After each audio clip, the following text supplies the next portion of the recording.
काल सर्प योग को लेकर। तो पंडित जी, हम काल सर्प योग पर बात कर रहे थे, क्या होता है काल सर्प योग? देखिए, सबसे पहले तो मित्रों एक बात ध्यान से सुन लीजिए कि बहुत से पोंगे पंडित, बहुत से पाखंडी और साल 2 साल 4 किताबें पढ़ के ज्योतिष सीखने वाले लोग जो हैं, आपको काल सर्प दोष, पितृपक्ष, ऐसी बहुत सी बातें कह देते हैं जी। काल सर्प दोष ज्योतिष शास्त्र में पराशर संहिता, रावण संहिता, भृगु संहिता, जितने भी बड़े बड़े ग्रंथ हैं, कठोपनिषद है, उन ग्रंथों में 80% ग्रंथों में काल सर्प दोष का वर्णन ही नहीं है। इसलिए मित्रों, तब भी उसके बावजूद भी कहीं ना कहीं यहाँ जो उसका वर्णन है, उस वर्णन को हमने अच्छी तरह से अध्ययन किया। डेफिनेटली काल सर्प दोष होता है।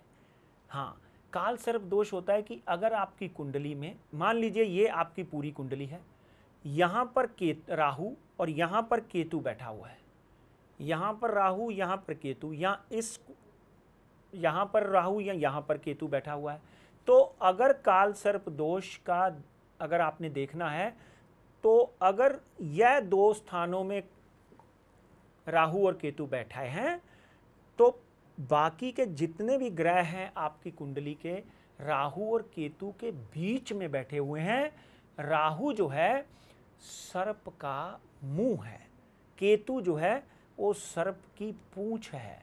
तो इसलिए राहु और केतु के घेरे में आए हुए जितने ग्रह हैं, वो उनको काल सर्प दोष का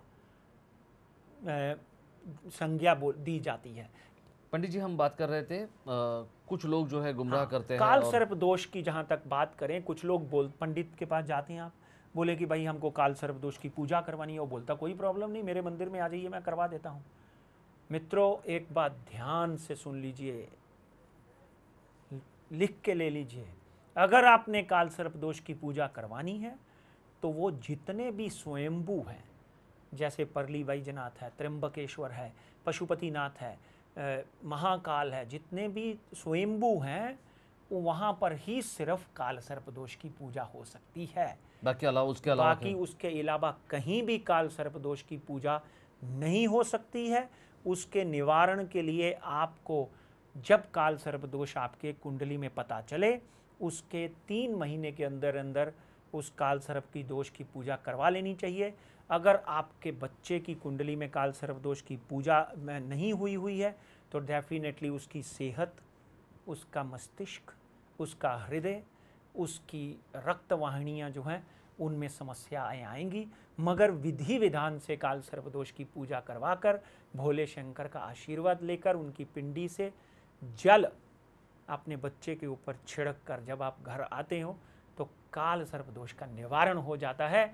जी पंडित जी, हम बात कर रहे थे काल सर्प दोष की पूजा की, और अगर काल सर्प योग की जो पूजा है वो नहीं की, तो आपने कहा कि कुछ शारीरिक कठिनाइयाँ जो है वो आ जाती है। डेफिनेटली शारीरिक कठिनाइयाँ आ जाती हैं। अगर आपने गोस्वामी तुलसीदास जी की आपने नाम सुना हो, जिन्होंने रामायण की रचना की, कहते हैं कि गोस्वामी तुलसीदास जी का जब जन्म हुआ तो उनकी कुंडली में काल सर्प दोष था, मगर निवारण ना करने की वजह से माता पिता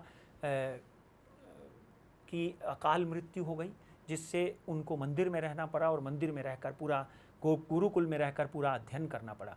कहीं ना कहीं काल सर्प दोष के साथ में जुड़ी हुई बहुत सी बातें सत्य भी हैं, मगर सही डॉक्टर के पास जाकर सही इंजेक्शन लगाना, सही एंटीबायोटिक लेना ही अक्लमंदी है।